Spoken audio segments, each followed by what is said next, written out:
Hey guys, welcome back to another video. It is me, the mysterious cameraman, and today, we're keeping that in. And today, we're going to be reviewing Harry Potter 1 and 2. So, if you guys don't know, I'm like a little bit of a Harry Potter fan. I've seen the movies since I started reading the books in 4th grade, probably a good 10 times, at least. Like, I'm just a little bit of a fan. So, I thought, after all these years, why not actually talk about these things? So here's how it's going to work. I'm going to break this up into 4 videos. Each video is going to be talking about 2 movies, and maybe I'll make a 5th video ranking all of them. I don't really know if I'm going to do that, but I do want to talk about all of the movies. I've been putting this off for far too long. I have so many thoughts on this, it's like actually crazy. Before we get into it, I'm just going to be talking about Harry Potter 1 and 2. And this is just the movies, not the books. Books I have not read in a few years. I'm not putting that into the question. But I just rewatched the whole series for like the 10th time. I was like, why not? Before we get into it, if you have any video ideas, please put them in the description of the video. And besides that, let's jump into it. Okay. So we're beginning with Harry Potter and the Sorcerer's Stone. So I have an interesting dilemma with this movie. I think these 2 movies I have a very interesting dilemma with. This is the age where Harry Potter is like a little boy. Like, he has no clue how to act. Like, you'll see him grow up drastically, along with the rest of the cast, between the 2nd and 3rd movie. Like, they are a drastically different age. And this is the Christopher Columbus films. So maybe it's, like, on him a little. But I will say, I'm going to say it. I do not love these first 2 films. I know many people do like them, but for me, at least, these do not do it for me. I know a lot of people like the first one a lot, but for me, it just doesn't work so well. Let's talk about the first one. I do not think that I think this movie establishes world building very well. And so does the book. I think this movie does a very good job establishing the world. And if you have not seen Harry Potter in a while, or if you've never seen it before, it does a very good job either bringing you back into the world or establishing it to you for the first time. This movie is very good at establishing the universe. There is no denying that. It does a good job showing the Muggle world, and it does a pretty good job, not great, but pretty good job showing Hogwarts and all the magical stuff like Diagon Alley. I will say that even though this has a very good world building, I will say it probably has one of the weaker plots of all of the films. I know it's not supposed to have such a strong plot, but I will say it's kind of boring. Like, them just kind of protecting a stone. Like, I get the idea of it, but Voldemort also, like, in this movie, Voldemort's no threat. But I will say, one of the biggest things. There's 3 big things. The first thing is Quirrell. We get nothing from Professor Quirrell. Like, we see him once at the beginning, and then at the end, we're, like, expected for it to be a huge twist that he's the main bad guy. But it would be a bigger twist if we got more of him. Like, we get that one scene of him in the hallway, but that's kind of it. Like, if we got, like, Defense Against the Dark Arts lesson, which we get in every movie following that besides 6 and 7, that would be pretty cool if we got a scene with him learning dark arts from Quirrell. But instead, it's kind of like, no, you kind of just, like, can't do that. And I think that's just weird. Like, I don't see why that happens. Like, we should have got more of Quirrell, because he's an interesting character, and I think that would have built more on him than we ended up getting.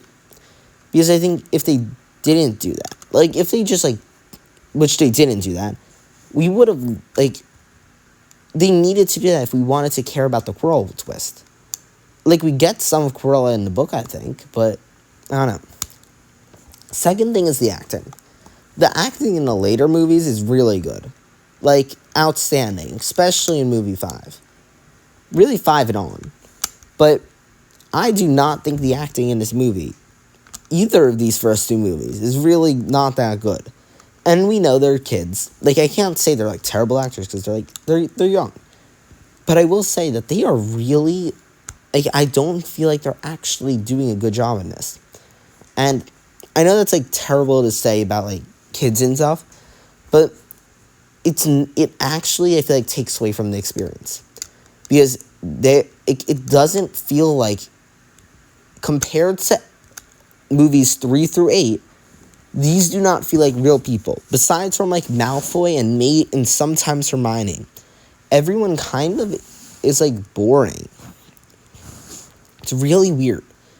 But I think the thing with the first movie, and this is like my biggest thing, is it's very whimsical. It's very fantasy-like. And I think that works for some people. But I will say that this is the least rewatchable movie. That once you've seen this a few times, or haven't like spread out the amount of times you watch this thing, it is a very boring thing. Because what this movie does best, and really the best thing it does by a long shot compared to everything else in this movie, is building the world. It does a very good job world building, but besides from that, it doesn't do much else that's actually good or interesting. The only good thing that it really does is the world building. Because besides that, we don't really get good actors besides the adult characters. So I feel like it's unfair to say that this is like an incredible film. Because I think this has very good world building, but once you've seen this before, or even if it's been a few years since you last watched it, maybe sure we'll take you back in. But like, it's gonna feel different because the entire point of this film is to world build, not to, like, that's the whole point of it. Nothing else. So I feel like it's kind of, like, it's not a fun thing to rewatch.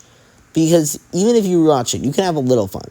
And I'll admit, I had more fun with this film than I've had in the past. But I did not think that this film still was that good. And I know this is probably like my biggest hot take throughout the series, besides for movie 6, which I have a lot to say about that too in a future video. But I just do not think that 1 is such a great film. And I like the first book. I think the first book is definitely higher. I don't think it's top 3 or anything. But I think it's probably in the top 5. Which isn't saying much, but like, I do like the first one. I just feel like the world building in it just isn't that good. And I feel like the more you watch this thing, the worse it gets. And I think that people are like, oh my god, the nostalgia of it. But if you really look at this film on paper, it's not the best. Like, sometimes I'd rewatch Harry Potter and just start at the 3rd movie. Because that's when I feel like the things got actually good. But I feel like this just doesn't, you can't rewatch it because the plot isn't there. And unless you're like, love world building and love the whimsical fantasy, you're not getting anything out of this film. Because at the end of the day, all you're going to get out of it is like a boring plot and maybe a few nice scenes. So I didn't love this first movie. I used to be a pretty big fan of it. It's definitely dropped. And it came up a little, but it's not great. In my opinion, it could be one of the worst ones. Okay, let's move on to Chamber of Secrets. Sorry. Chamber of Secrets. This is an interesting one. I used to think that this was the worst Harry Potter movie. However, I have grown to change my thoughts on it. It still has the whimsical fantasy part that I don't love. I know a lot of people love the bright colors and the childlike mysticy to it or whatever. I personally like it when it's a little more adult. Like, for me at least, I feel like it's too young. Like, there's like a sweet spot. And I feel like the sweet spot's like 3, 4, 5. Like, I feel like 7 is good. A good ending. But like, they're a little old at that point. I feel like 3, 4, 5 is the sweet spot. Even 6. Yeah, 3, 4, 5, 6 is a good sweet spot age. Like, that's when they're like interesting. Like, 3 is also a little shaky. 3 is a little shaky, I'll say. But that's when they're good actors. I think the characters are still a little young. But I feel like 4, 5, 6 feel like they're more developed characters. Like, I really like 3 because the actors improve. But I don't feel like the characters really feel like actual children until like the 4th one. And I think the 3rd one also. I feel like the 3rd one, I'm hating on it a little too much. I will say they're pretty good in the 3rd one. But I feel like past the 3rd and forward, that's when the films get really good. So I'd say for here, I feel like the acting's still not great. I feel like it's better. And I feel like this just does everything the first film does, just better. And that's why I feel like this film just hated on too much, because if this was the first film, this would be so much more loved. But it's the fact that it's not the first one, and it's trying to copy the first one, and I feel like it actually does succeed at some points. I think the first act of this film is incredibly weak. The returning to world is pretty bad. Was like the flying car, in my opinion, was never that interesting. I don't care about them flying to Hogwarts. That was always like a stupid sequence to me. I never loved that. But once they arrive at Hogwarts, this is when I actually really like it. I like everything to do with the Chamber of Secrets. I love the whole mystery, because I think this is actually an interesting plot. Like, this could have been like the plot of... This is a good plot. Like, if you really think about this, this is a really fun idea. Like, that there's like a murder mystery type thing. This is like the murder mystery film. And I feel like it's really good. And I think this plot, even if this plot was in the third movie, that could have been really good. Like, but obviously it wasn't. But I really liked this movie. I thought this was really good. And a lot of what they did in this, I felt like, was done correct. I feel like that, I just feel like they did a lot very well in this movie, I just don't feel like they did it great. Like, compared to Harry Potter 1, this is better, but I don't think it's so much better. I don't think it's, leagues ahead. The acting slightly improves, but not much. We get less of the adult characters, I will say that. I don't love that. And yes, there are definitely weak plots of the book.